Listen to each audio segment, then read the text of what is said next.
Oke, baik.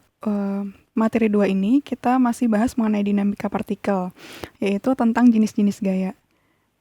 Yang pertama ada yang namanya gaya berat. Jadi gaya berat ini adalah gaya gravitasi yang bekerja pada benda, gitu. Jadi misalkan ada benda yang jatuh bebas gitu, artinya kecepatan awalnya 0, maka selagi gaya lain, misalkan gaya hambat udara, kita abaikan, maka gaya yang bekerja pada benda tersebut hanya ada gaya gravitasi, yaitu gaya berat yang dilambangkan dengan W. Gaya berat ini besarnya adalah massa dikali percepatan gravitasi. Nah, percepatan gravitasi ini bergantung di mana benda tersebut berada. Jadi kalau misalkan benda itu ada di bumi, maka percepatan gravitasinya menggunakan percepatan gravitasi bumi.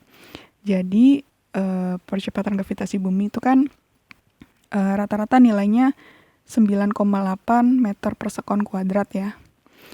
Jadi kalau misalkan massa benda itu 1 kilogram gitu, maka beratnya adalah ya 1 dikali 9,8. Jadi 9,8 Newton gitu. Nah, kalau misalkan benda itu ada di tempat lain, misalkan di bulan, maka masanya selalu sama, yaitu 1 kilogram. Nah, tapi beratnya itu bisa jadi berbeda karena percepatan gravitasi bulan berbeda dengan percepatan gravitasi bumi, di mana percepatan gravitasi bulan itu adalah 1/6 dari gravitasi bumi, sehingga beratnya itu di bulan kira-kira 1,5 Newton. Di sini bisa dilihat ya, benda itu ketika berada di bulan itu lebih ringan dibandingkan di bumi. Tapi di sini perlu dicatat bahwa masanya itu selalu sama, yaitu 1 kilogram. Meskipun di ruang angkasa misalnya, ya masanya tetap sama, 1 kilogram. Tapi bisa saja beratnya berbeda. Misalkan di ruang angkasa dia percepatannya 0. Ya otomatis percepatan gravitasinya 0. Maka otomatis beratnya juga 0 gitu. Jadi bisa kita lihat juga kenapa para astronot seperti melayang-layang ketika berada di ruang angkasa gitu. Nah, untuk arah gaya berat ini selalu menuju pusat tempatnya. Misalkan di bumi ya menuju pusat bumi gitu. Jadi kalau misalkan bendanya berada di seperti pada gambar ini, maka beratnya ya selalu menuju pusat bumi. Atau kalau misalkan seperti ini, ya tetap ya ke sini. Kalau misalkan di bidang miring, gitu, ya beratnya adalah selalu menuju pusat bumi. Jadi bukan ke sini ya, tapi ke arah pusat bumi. Nah, kemudian ada lagi yang disebut dengan gaya normal. Jadi gaya normal ini adalah gaya yang bekerja pada bidang sentuh antara dua permukaan yang saling bersentuhan dengan arahnya yang selalu tegak lurus pada bidang sentuhnya. Jadi tadi kan kalau misalkan benda itu jatuh bebas, dia kan punya gaya berat. Nah, kalau misalkan benda itu berada di permukaan gitu ya, misalkan di meja gitu, dia kan nggak jatuh ke bawah.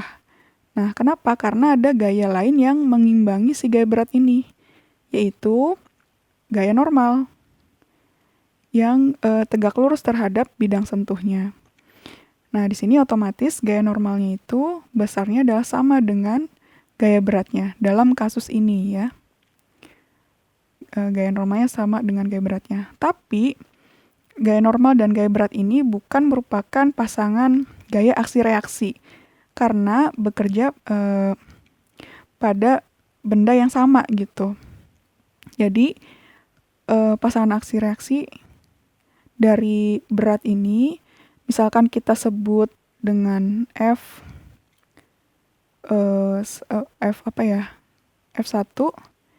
ya pasangan reaksinya adalah gravitasi bumi. Yang ini juga misalkan kita beri nama F2, ya pasangan aksi reaksinya ya ini ke sini.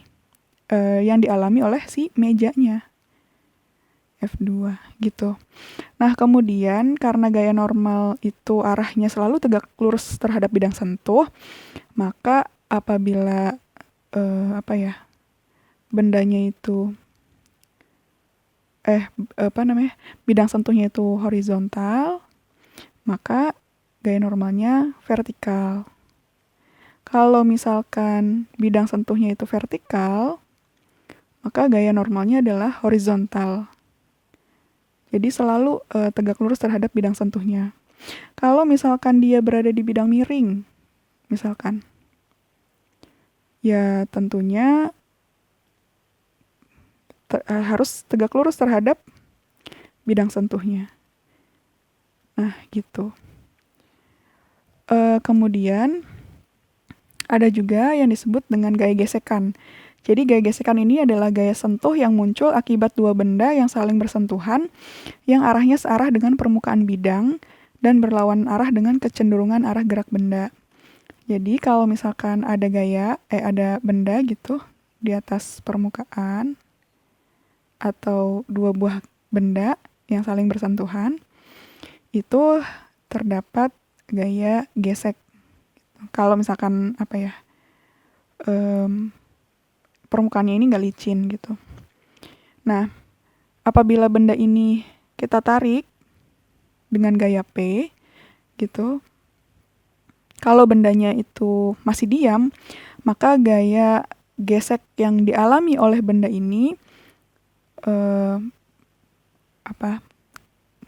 gaya gesek yang dialami oleh benda ini disebut dengan gaya gesek statis gitu. Jadi kalau bendanya diam, ya pakainya gaya gesek statis gitu, yang arahnya ya selalu berlawanan dengan cenderungan benda tersebut bergerak gitu. Tapi kalau misalkan benda ini bergerak, ya gaya gesek yang dialami oleh benda adalah gaya gesek kinetis gitu. Misalkan gini, jadi perlahan-lahan kita gerakan benda gitu dengan gaya P, maka kita bisa melihat hubungan antara gaya gesek dan gaya yang bekerja pada benda itu. Selagi dia ditarik gitu ya, belum bergerak, maka gaya gesek yang bekerja pada benda adalah gaya gesek statis. Nah, ketika dia sampai pada tepat akan bergerak, maka di sini nilainya adalah gaya gesek statis maksimum gitu. Nah, kemudian gaya gesek ini akan turun dan konstan gitu. Jadi ini daerah statis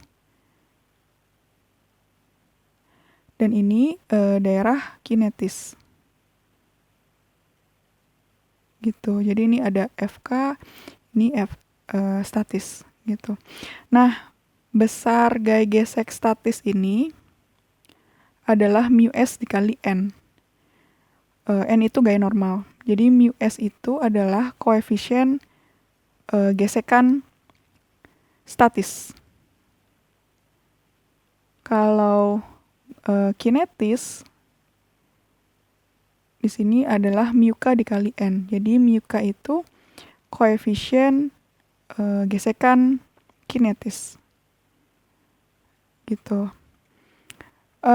Di sini kalau misalkan bendanya itu belum bergerak, maka gaya gesek statisnya adalah kurang dari nilai ini. Tapi kalau misalkan dia tepat akan bergerak, maka gaya gesek statisnya itu maksimum, yaitu senilai dengan mu S dikali gaya normal. Nah, kemudian apabila bendanya itu bergerak, maka gaya gesek yang bekerja pada benda itu adalah gaya gesek kinetis yang besarnya mu K dikali gaya normal. Nah, mu S dan mu K ini nilainya itu bergantung pada sifat kedua benda itu saling bersentuhan gitu. Biasanya mu S ini lebih besar dari mu K gitu. Kemudian ada lagi yang namanya gaya tegangan tali. Jadi gaya tegangan tali ini adalah gaya tegang yang bekerja pada ujung-ujung tali karena tali tersebut tegang gitu. Jadi kalau misalkan ada benda A, kemudian ditarik oleh tali yang dihubungkan dengan benda B, kemudian dihubungkan lagi dengan tali dengan benda C. Nah, kemudian benda C ini ditarik dengan gaya P, maka benda A dan benda B juga akan merasakan gaya, atau kalau misalkan bendanya itu bergerak ya A dan B juga akan bergerak gitu. Nah, kalau misalkan massa tali itu diabaikan, maka gaya tegangan tali pada ujung-ujung tali yang sama itu akan sama. Jadi misalkan ini tegangan tali 1, ini tali 2. Nah, maka di ujung sini tegangan talinya itu akan sama di ujung ini, di ujung sini. Jadi kalau misalkan ini T1, ya ini juga T1. Nah, yang ini juga sama. Kalau di ujung sini besarnya T2, maka di ujung sebagian sini juga T2 gitu. Contoh lain misalkan ada di misalkan bendanya itu ada di sebuah bidang yang dihubungkan dengan katrol gitu. Kemudian dihubungkan lagi dengan benda lain. Ini benda A, ini benda B misalkan. Nah, maka apabila massa tali dan massa katrol diabaikan, tegangan tali ini akan sama. Ini sama, T ini juga sama, ini juga sama. Gitu. Nah, terakhir itu ada yang namanya gaya sentripetal. Jadi apabila ada benda yang bergerak melingkar beraturan, maka benda tersebut mempunyai percepatan yang arahnya menuju pusat lingkaran yang tegak lurus terhadap vektor kecepatannya. Nah, percepatan tersebut disebut dengan percepatan sentripetal yang besarnya V kuadrat per R atau sama dengan omega kuadrat dikali R. Omega ini adalah kecepatan sudut gitu. Nah, karena ada percepatan sentripetal, maka ada juga gaya sentripetal karena kan percepatan itu diakibatkan oleh adanya gaya. Jadi gaya sentripetalnya adalah massa dikali percepatan sentripetal tentunya. Maka besarnya adalah M V kuadrat per R atau M omega kuadrat R gitu. Nah gitu. Kalau misalkan benda itu dihubungkan dengan tali, maka gaya sentripetalnya itu adalah gaya tegangan tali itu. Jadi gaya tegangan tali pada benda itu adalah tidak lain merupakan gaya sentripetalnya yang besarnya mv kuadrat per R.